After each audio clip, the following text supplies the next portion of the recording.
नमस्कार दोस्तों। आज का टॉपिक है what is the purpose of life. जीवन का उद्देश्य क्या है, लक्ष्य क्या है, हम लोग जीवन से क्या चाहते हैं, क्या ढूंढते हैं। ये बहुत ही फिलोसॉफिकल सेशन होने वाला है जिसमें जीवन दर्शन को लेके आपको बहुत ही महत्वपूर्ण संदेश मिलने वाला है, ज्ञान मिलने वाला है, जिससे आपका जीवन सकारात्मक तरीके से बदल सकता है। तो इस वीडियो को शुरू से लेकर अंत तक जरूर देखिए।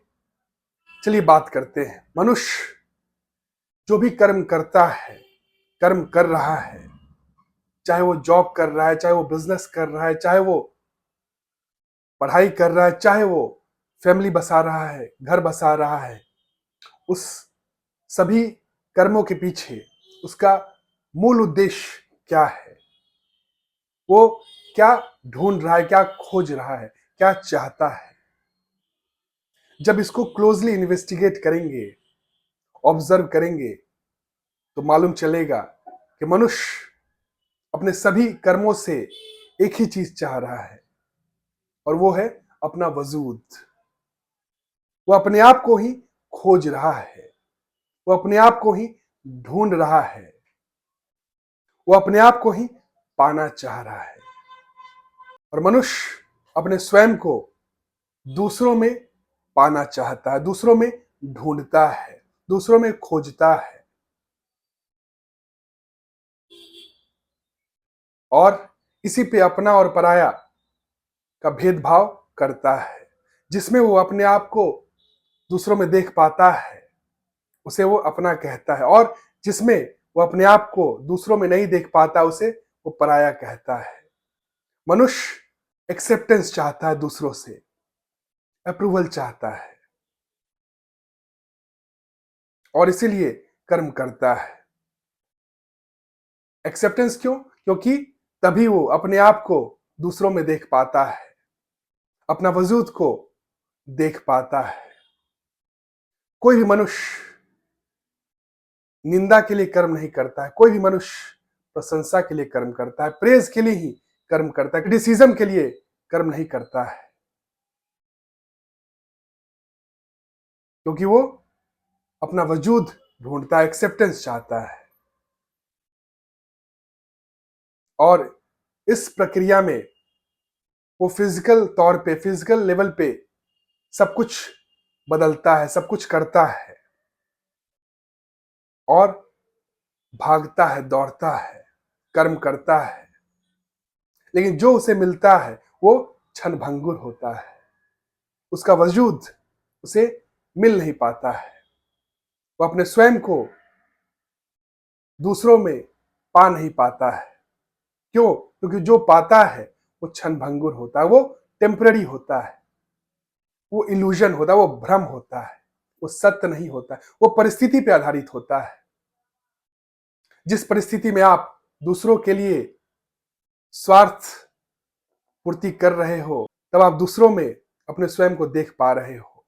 और जब आप स्वार्थ पूर्ति करने में असमर्थ हो तो आप अपने आप को दूसरों में नहीं देख पाते हो।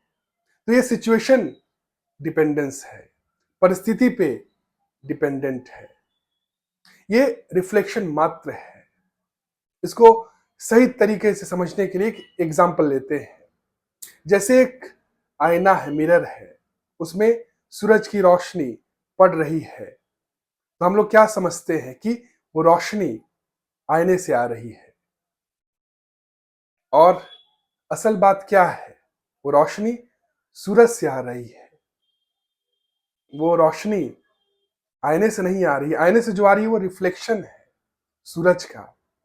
और इसी को हम लोग सत्य मान लेते हैं कि रोशनी आईने से आ रही है। लेकिन जब समय बदलता है, जब सूरज का पोजीशन चेंज होता है, तब वही रिफ्लेक्शन आना बंद हो जाता है। तो ये परिस्थिति पे आधारित है, समय पे आधारित है। और जब हम परिस्थिति को ही सत्य मान लेते हैं, वहीं पे हमें भ्रम हो जाता है, और वो भ्रम टूटता है, भ्रम टूटता है, लेकिन फिर हम भ्रम में ही चले जाते हैं। फिर हमें कभी लगने लगता है कि दूसरे हमें समझ रहे हैं, लेकिन वो जो समझ रहे हैं केवल परिस्थिति पे आधारित है, सिचुएशन पे आधारित है। वो सत्य नहीं है, वो इल्यूजन है, वो भ्रम है। और सत्य अनकंडीशनल होता है, वो कंडीशनल नहीं होता है। केवल भ्रम कंडीशनल होता है, सिचुएशन डिपेंडेंट होता है, परिस्थिति पे आधारित होता है। सत्य परिस्थिति पे आधारित नहीं होता, क्योंकि सत्य हर परिस्थिति में अपने आप को कायम रखता है, वही सत्य है। इल्यूजन तो समय के अनुसार चेंज हो जाता है, लेकिन जो सत्य है वो अनचेंजिंग रियलिटी है,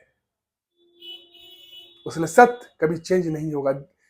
और जो लोग ये प्रक्रिया में अपने आप को ढूंढना चाहते हैं, दूसरों में अपना वजूद खोजते हैं, वो मूर्खता करते हैं। वो कभी अपने आप को पा नहीं पाते हैं, वो कभी सत्य तक पहुंच नहीं पाते हैं, वो भ्रम में ही घूमते रह जाते हैं और वो हमेशा टूटते रह जाते हैं, वो जाग नहीं पाते हैं। भ्रम से बाहर निकलना है तो जागना होगा, और वो जाग कैसे सकते हैं? अपने भीतर अपने स्वयं को खोजना होगा। स्वयं को बाहर हम नहीं पा सकते, किसी दूसरों में नहीं पा सकते। जो भी हम पाएंगे वो रिफ्लेक्शन होगा, वो रियलिटी नहीं होगा, वो ओरिजिनलिटी नहीं होगा। रियलिटी हमें भीतर ही मिलेगा, अपने स्वयं के भीतर ही मिलेगा, और वो जो मिलेगा वो रियल होगा, वो टाइम बाउंड नहीं होगा, वो इल्यूजन नहीं होगा, वो भ्रम नहीं होगा, वो सत्य होगा जो हर काल में कायम रहेगा। और जो अपने स्वयं को भीतर पा लेता है उसके लिए दूसरा रहता ही नहीं है, क्योंकि वो अद्वैत हो जाता है, वो जगमय हो जाता है, वो ब्रह्ममय हो जाता है, वो आत्मामय हो जाता है। उसके लिए दूसरा है ही नहीं, वो तो वही सब कुछ है, वही सब में है, उससे अलग कुछ है ही नहीं। मानो जैसे लहर को मालूम चल गया कि वो पानी है, तो क्या समझेगा, वो क्या बोलेगा कि मैं ही तो हर लहर में हूं, मैं ही तो हर जगह हूं। और जो कृष्ण ने बोला अर्जुन को कि ऐसा कोई जगह नहीं है अर्जुन जहां मैं नहीं हूं, जल थल जीव जंतु हर जगह मैं हूं, यहां तक कि दुर्योधन में भी मैं ही हूं, तुम में भी मैं ही हूं। बस यही अंतर है कि दुर्योधन अपने स्वयं को मुझ में नहीं देख पा रहा है, क्योंकि वो अपने आप को भीतर नहीं पाया है। जो अपने स्वयं को भीतर पा लेता है उसके लिए दूसरा होता ही नहीं है, तो उसके लिए स्वार्थ रहता ही नहीं, क्योंकि स्वार्थ और अपना पराया केवल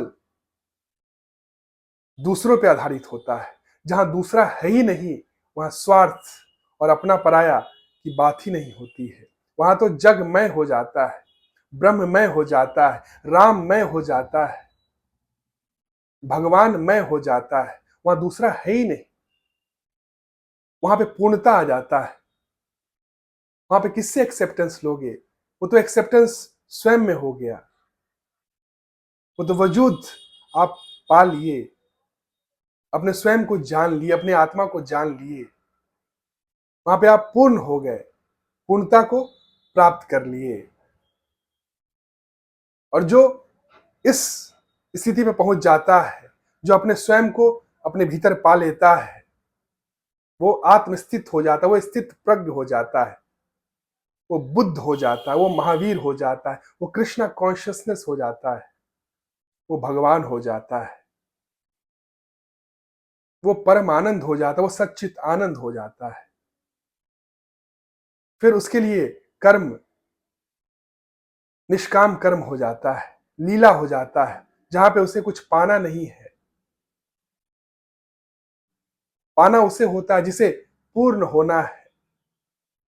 लेकिन जो पूर्ण हो गया, जो अपने आप को, अपने स्वयं को भीतर पा लिया, वो तो पूर्ण हो गया। उसे अब कुछ पाना नहीं है। वो तो कर्म करता है, वो खेल होता है, वो लीला होता है। उसका जो कर्म है वो दूसरों को राह बताने के लिए, वो सबको राह बताने के लिए, कि सब लोग अपने स्वयं को पा सकते हैं, भीतर पा सकते हैं। इस रास्ते पे चल के वो आइडियल बन जाता है, जिसको पकड़ के, जिसको धारण करके मनुष्य अपने स्वयं तक पहुंच सकता है, सच्चिदानंद तक पहुंच सकता है, अपने आत्मा को जान सकता है, आत्मबोध तक पहुंच सकता है।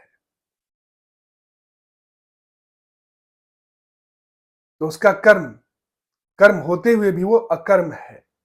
वो साक्षी भाव से कर्म करता है। वो हर वक्त उसे ज्ञात होता है कि वो कौन है। वो आत्मा है, वो सच्चित आनंद है। उसका आनंद किसी दूसरों पे आधारित नहीं है, बाहर आधारित नहीं है। उसका आनंद आत्मस्थित है, आत्मस्थित होने में है। वो खुद आनंद है। वो दूसरों को भी आनंद तक पहुंचने का मार्ग बताता है, वो धर्म बताता है। और नहीं तो जो बाहर ढूंढ रहे हैं, अपने स्वयं को जो बाहर ढूंढ रहे हैं, वो मिराज को चेज कर रहे हैं। मिराज मतलब क्या? जो बालू, रेत आप देखते हैं रेगिस्तान में, जहां पे पानी का परत दिखता है, आप दौड़ते हैं पकड़ने के लिए, लेकिन वहां पे वो शिफ्ट हो जाता है, वो रहता नहीं है, और आप भागते रह जाते हैं, लेकिन वो पकड़ नहीं पाते हैं। ठीक उसी तरह जैसे एक हिरन, जिसके अपने भीतर ही कस्तूरी रहती है, लेकिन अज्ञानतावश, अविद्यावश, मायावश, अज्ञानतावश उसे बाहर ढूंढता है, उसे बाहर प्रतीत होता है, और वो बाहर भागता है, घायल हो जाता है, दर बदर भटकता है, फिर भी कस्तूरी को नहीं पा पाता है। क्यों? क्योंकि डायरेक्शन गलत है। कस्तूरी कभी बाहर मिल ही नहीं सकता है हिरन को। उसके लिए वो अपने भीतर जाना होगा, उसके भीतर ही है। ठीक उसी तरह अपना वजूद, अपने स्वयं को पाना है तो बाहर नहीं ढूंढना होगा, अपने भीतर जाना होगा। और वो सत्संग से ही हो सकता है, ध्यान से ही हो सकता है। सत्संग मतलब सत का संग, संतों का संग, गुरु का संग, जो आपको अपने स्वयं से मिलाता है, जो खुद में खुदा को दिखाता है, जो गोविंद से मिलाता है, जो आत्मस्थित करवाता है, वही गुरु है। जो दलदल से बाहर है, वही दूसरों को भी दलदल से बाहर कर सकता है। जो मुक्त है, वही मुक्ति का मार्ग बता सकता है। जो बंधन में है, वो मुक्ति का मार्ग नहीं बता सकता है। और गुरु मुक्त है, दलदल से बाहर है, आत्मस्थित है।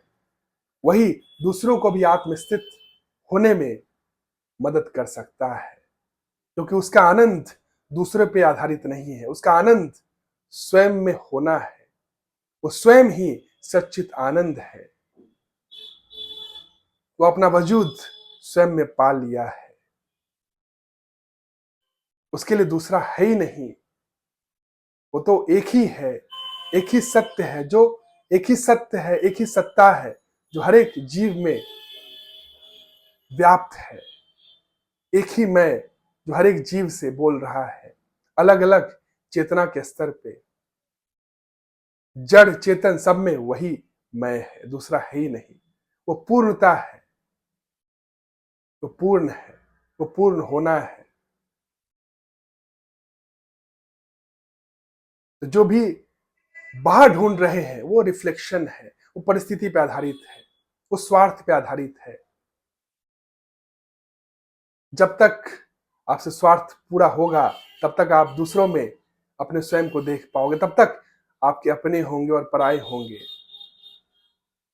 और जब आपसे स्वार्थ पूर्ति नहीं होगी दूसरों की, तब आप पराये हो जाओगे, तब आप दूसरों में अपने आप को नहीं देख पाओगे, तब आप अपने स्वयं का वजूद दूसरों में नहीं देख पाओगे।